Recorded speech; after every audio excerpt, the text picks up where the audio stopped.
राधे राधे दोस्तों, हर हर महादेव। आज बहुत ही प्यारी कथा लेकर आई हूँ, ज़रूर सुनिएगा। आपने मानसी सेवा सुनी होगी। मानसी सेवा हम नहीं जानते हैं, अधिकतर लोग मानसी सेवा क्या होती है। जो संत महात्मा होते हैं वह भगवान की मानसी सेवा करते हैं। जैसे आपको समझ में आ ही रहा होगा, नाम से मानसी मतलब मन से भगवान की सेवा करना, भगवान के जो प्यारे प्यारे उनकी लीलाएं हैं उनको देखना। तो ऐसे ही वृंदावन की कहानी है ये एक बहुत साल पहले की, जब स्वामी हरिदास जी को बांके बिहारी जी प्रकट हुए थे, मिले थे। तो उस टाइम की कथा है ये, जब बांके बिहारी निधिवन में रहते थे। निधिवन में वह उनका दर्शन करने लोग जाते थे और हरिदास जी को बांके बिहारी स्वयं प्रकट हुए हैं। बांके बिहारी ने स्वयं दर्शन दिए हैं और स्वयं साक्षात प्रकट होकर हरिदास जी के पास आए हैं। ऐसी खबर आग की तरह वृंदावन में फैल जाती है और सभी लोगों को पता चल जाता है कि बांके बिहारी ने हरिदास जी के सामने स्वयं प्रकट होकर मूर्ति स्वरूप में उनको दर्शन दिए हैं और वही मूर्ति विराजमान है निधिवन में। तो लोग दूर दूर से दर्शन करने आते थे। धीरे धीरे लोगों को पता चल रहा था, पहले पता नहीं था लोगों को। अब तो आज की डेट में करीब 500 साल हो गए हैं इस बात को, बिहारी जी को प्रकट हुए 500 साल हो गए हैं। और यह काफ़ी पहले की बात है, 500 साल पहले की ही समझ लीजिए आप। तो यह आग की तरह बात फैल गई कि वृंदावन में एक स्वामी हरिदास जी हैं, उनको बांके बिहारी जी ने दर्शन दिए हैं और वह मूर्ति रूप में प्रकट हुए हैं और वह निधिवन में निवास करते हैं। तो लोग दूर दूर से दर्शन करने आते थे। यही बात लाहौर के एक व्यापारी को पता चली, एक बहुत बड़ा व्यापारी, उसको पता चला। तो उसने सोचा मैं भी बांके बिहारी के दर्शन करने जाऊं। तो उसने क्या किया, लोग अपनी क्षमता के अनुसार भगवान को कुछ ना कुछ चढ़ाने के लिए लाते ही हैं। तो उसने सोचा मैं सबसे महंगा इत्र भगवान को ले जाता हूँ। वह पैसे वाला था ही, तो उसने दुनिया का सबसे महंगा इत्र, जिसकी खुशबू दूर दूर तक जाती थी, यदि जहाँ से उस इत्र को लेकर ही निकल जाओ तो बंद शीशी में से भी उस इत्र की खुशबू दूर दूर तक फैलती थी, ऐसा इत्र वह मंगाकर और वृंदावन की ओर चल पड़ा बिहारी जी को अर्पित करने। वह रास्ते में से जहाँ से भी निकलता वहीं उस इत्र की खुशबू छोड़ जाता। लोग अपने घरों में बैठे बैठे उस इत्र की खुशबू को सूंघते थे और कहते थे कि यह खुशबू आखिर कहाँ से आ रही है। तो दूसरे लोग जो कहें, जिनको पता रहता था कि एक व्यापारी है, वह जा रहा है वृंदावन बांके बिहारी के दर्शन करने, उनको इत्र चढ़ाने, उसकी खुशबू है, तो उस व्यापारी के साथ वो लोग भी चल पड़ते वृंदावन, हम भी चलते हैं बांके बिहारी जी के दर्शन करने, उनको इत्र चढ़वाने। ऐसे ही वह वृंदावन पहुंचा। तो जब वह वृंदावन पहुंचा निधिवन में, जब निधिवन में पहुंचा, वह उस समय निधिवन में बांके बिहारी निवास करते थे। तो जब वह निधिवन में पहुंचा तो वहाँ उस समय पुजारी राजभोग लगा रहे थे उनको, बांके बिहारी जी को।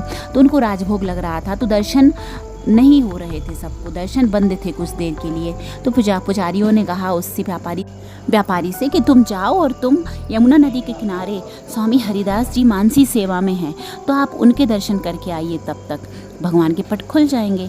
तो व्यापारी यमुना नदी के किनारे हरिदास जी के दर्शन करने चल पड़ता है। उसको क्या पता कि मानसी सेवा क्या होती है, वह तो उनके दर्शन करने के लिए चल पड़ा। और जब गया और हरिदास जी मानसी सेवा में बैठे थे, व्यापारी उनके सामने बैठ गया और व्यापारी ने सोचा, उसके मन में थोड़ा सा मान आ गया कि अरे मैं तो इतना महंगा इत्र लेकर आया हूँ भगवान के लिए और यह स्वामी जी देखेंगे तो देखते ही रह जाएंगे। उसने सोचा मैं इत्र का ढक्कन खोल देता हूँ और इन स्वामी जी को इत्र की खुशबू आएगी तो उसकी खुशबू से ही अपनी आंखें खोल लेंगे। क्योंकि उस समय हरिदास जी मानसी सेवा में थे और मानसी सेवा में मतलब वह भगवान के चरित्रों का स्मरण कर रहे थे, उनको भगवान की लीलाएं दिख रही थी, भगवान के दर्शन कर रहे थे। यह होती है मानसी सेवा। साधु संत, जो बड़े बड़े साधु संत रहते हैं, जिन्हें भगवत प्राप्ति हो चुकी होती है, उनको यह होता है। तो उसने ऐसा ही सोचा कि जो इत्र का ढक्कन है वह खोल कर रख देता हूँ।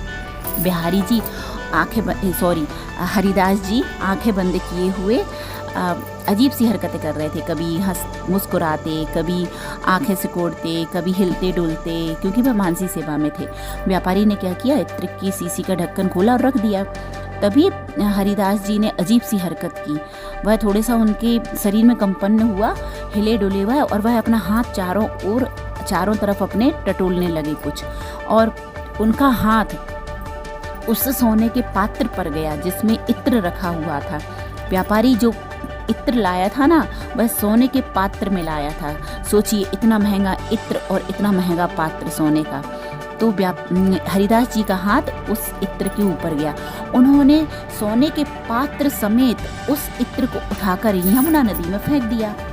व्यापारी देखता रह गया, अरे इन स्वामी जी ने ये क्या किया, मैं इतना महंगा इत्र लेकर आया हूँ, वो भी सोने के पात्र में इन्होंने नदी में फेंक दिया, यमुना जी में अब मैं क्या करूँ, इससे अच्छा तो मैं आता ही नहीं दर्शन करने के लिए।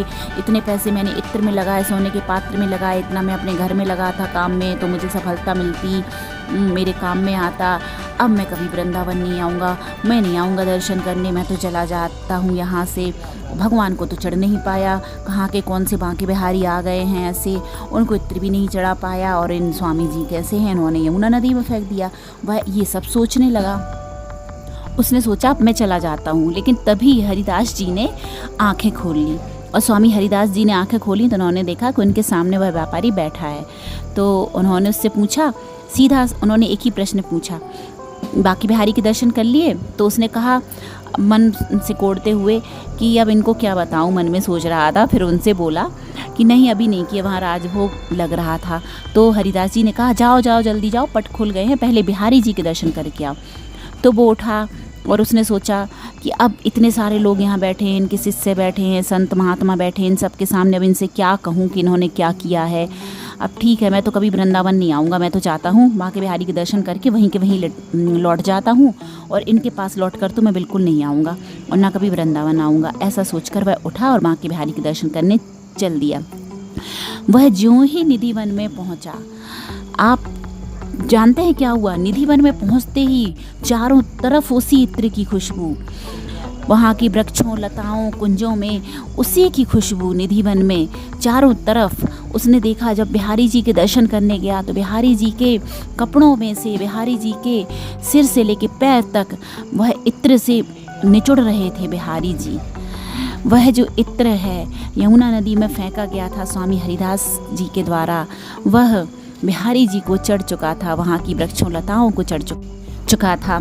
यह देखकर वह व्यापारी गदगद हो गया और कांपने लगा। उसको बड़ा ही असहज महसूस होने लगा। उसके दिमाग में यही उथल पुथल होने लगी कि आखिर यह कैसे हो सकता है।